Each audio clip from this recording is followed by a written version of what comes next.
Yan.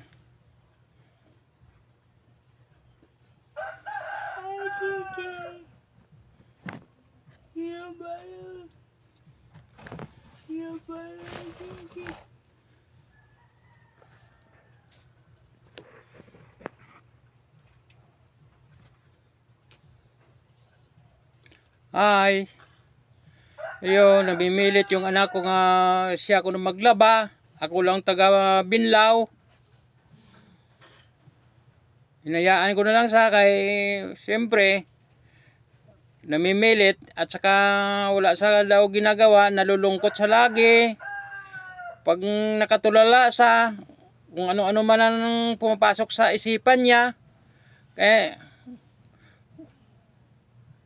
ano agad ang iyang mata, galuha-luha. Sabi ko, parang naawa na rin ako. Kasi gustong gusto niya para naman daw ma-exercise ng kanyang kamay. Kaya pumayag na lang ako, bisan mahirap sa kanya. Sabi ko okay lang, sabi ko anak sige, para ma-practice ka. Kasi dalawa na lang tayo. Tulungan mo naman ako sa paglalaba. Kasi si papa mo, mahirap palang maging nanay at tatay. Tapos, ako na lang lahat. Mahirap tanggapin nga wala ang mama mo. Pero wala na tayong magawa dahil ginawa na sa ng Panginoon. Kaya okay lang sa akin. Kung minsan dumadaan din ang kalungkutan natin dalawa. Lagi na lang tayo, pag naalala natin si mama mo, parehas tayo umiiyak. Kaya wala na tayong magawa, anak. Kaya ilibang mo na lang yung sarili mo sa paglalaba, anak, ha? Kasi mahal ka ng papa. Kahit wala ng mama mo, ako lahat gagawin kong magiging tapat sa tungkulin sa pag-alaga sa iyo. Dahil pinagbilin ka ng mama mo sa akin. Kaya kahit nahirapan ako, tiisin kong lahat. Kasi sa kabilang buhay, may pagpapala din ng aking kaluluwa. Oo, sige anak. Oo, sige. Ihi ka ng daan. Oh, sige ha. Sige, salamat. Salamat sa nakikinig. Saka tingnan niyo na naman ang anak ko, kahit hirap sa paglaba,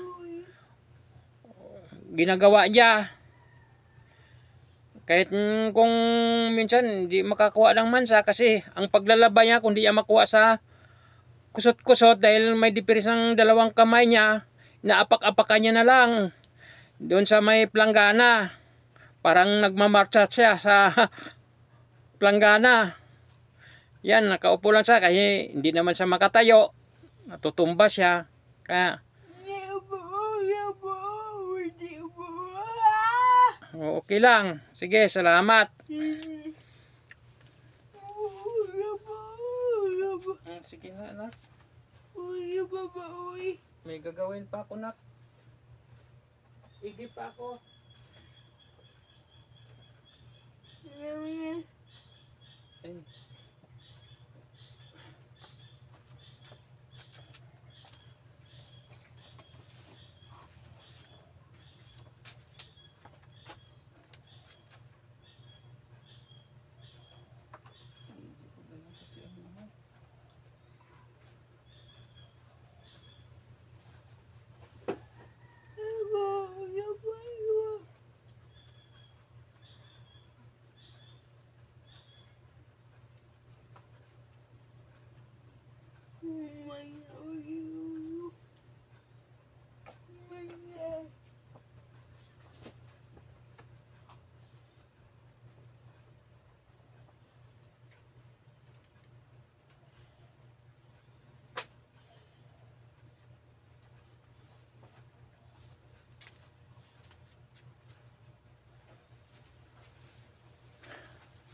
Papa.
Uma.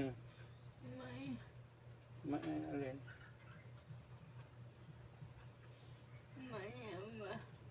Oo. Alin? Patayin ko na ma? Ha? Sigurado ka? Babay daw po. Babay po. Yun ang anak ko. Itong papa niya po. Senior citizen na. Walang trabaho. Hindi mag-alaga lang sa anak ko.